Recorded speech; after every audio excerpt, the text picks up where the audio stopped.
ದಿನ ನಮ್ಮ ಚೆನ್ನಮ್ಮ ಅವರು ನಿಧನ ಹೊಂದಿದ್ದು ಕೇಳಿ ನನಗೊಂಥರ ಶಾಕಿಂಗ್ ಇತ್ತು. ನಾನು 2-3 ದಿನ ಹಿಂದೆನೇ ಗೊತ್ತಾಯಿತು ಈ ಥರ ಅಮ್ಮವರು ಹಾಸ್ಪಿಟಲ್ ಇದ್ದಾರಂತ.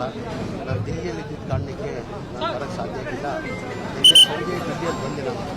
ಇವತ್ತು ನನ್ನ ಕ್ಷೇತ್ರದಲ್ಲಿ ಕಾರ್ಯಕ್ರಮ ಆಗಿದೆ. ನಾಳೆ ಹೋಗ್ಬೇಕಂತ ಹಾಸ್ಪಿಟಲ್ಗೆ ಹೋಗಿ ನೋಡಬೇಕು. ನಾನು ಆ ಯೋಗ ನನಗೆ ಸಿಕ್ಕಲಿಲ್ಲ ಅನಿಸ್ತದೆ. ನಂದು ಚೆನ್ನಮ್ಮಂದು ಎಲ್ಲರಿಗೂ ಗೊತ್ತಿದ್ದಂಗೆ ಒಂಥರ ತಾಯಿ ಥರ ನೋಡ್ಕೊಳ್ತಾ ಇದ್ದಿಲ್ಲ ಯಾರನ್ನ ಬರಲಿ.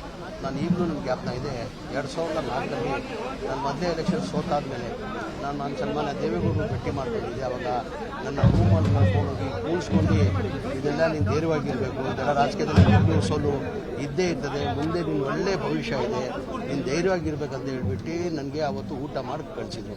ನಾನು ಯಾವಾಗ ಬಂದಿದ್ದೀನಿ ನನಗಂತ ಇಲ್ಲ, ಯಾರನ್ನ ಸಾಮಾನ್ಯ ಜನ ಬರಲಿ, ಒಂದು ತಾಯಿ ಯಾವ ಥರ ನೋಡ್ಕೊತಾರೆ ಆ ಥರ ಎಲ್ಲರಿಗೂ ತಿಂಡಿ ಟೈಮಲ್ಲಿ ಬಂದರೆ ಅವರೇ ಬಡಿಸಿ ತಿಂಡಿ ಕೊಡ್ತಾಯಿದ್ರು. ಊಟದ ಟೈಮಲ್ಲಿ ಬಂದರೆ ಯಾರನ್ನ ಇರಲಿ, ಸಾಮಾನ್ಯ ನಾನಂತ ಇಲ್ಲ ಅವರಂತ ಇಲ್ಲ, ಯಾರನ್ನ ಬರಲಿ ಅವ್ರಿಗೆ ಕೂಣಿಸಿ ಊಟ ಮಾಡಿಸಿ ಅವರೇ ಬಡಿಸಿ ತಿನ್ನಿಸೋರು. ನಾನು ಪಕ್ಷ ಬಿಟ್ಟಾದ್ಮೇಲೂ 1-2 ವರ್ಷ ಹಿಂದೆ ಸನ್ಮಾನ್ಯ ದೇವೇಗೌಡರು ಹುಟ್ಟುಹಬ್ಬಕ್ಕೆ ವಿಶ್ ಮಾಡೋದು ಬಂದಿದೆ. ಆವಾಗಲೂ ನನ್ನನ್ನು ನೋಡಿ ಕರೆದು 4 ಗಂಟೆಗೆ ಆವಾಗ ಬಂದೆ, 4-4:15 ಇತ್ತು. ಆವಾಗ ನನ್ನ ಕೂಣಿಸಿ ನನ್ನ ತಿಂಡಿ ಕೊಟ್ಟು ಚೆನ್ನಾಗಿದ್ದೇನಪ್ಪ, ಆರೋಗ್ಯಗಿದ್ದೇನಪ್ಪ, ಚೆನ್ನಾಗಿರ್ಬೇಕಪ್ಪ ಅಂತ ಹೇಳ್ಬಿಟ್ಟು ನನಗೆ ಆಶೀರ್ವಾದ ಮಾಡಿದ್ರು. ಅವ್ರಿಗೆ ನನಗೆ ಈಗ ಏನು ಕೇಳಿ ಭಾಳ ನೋವನ್ನು ತಂದಿದೆ.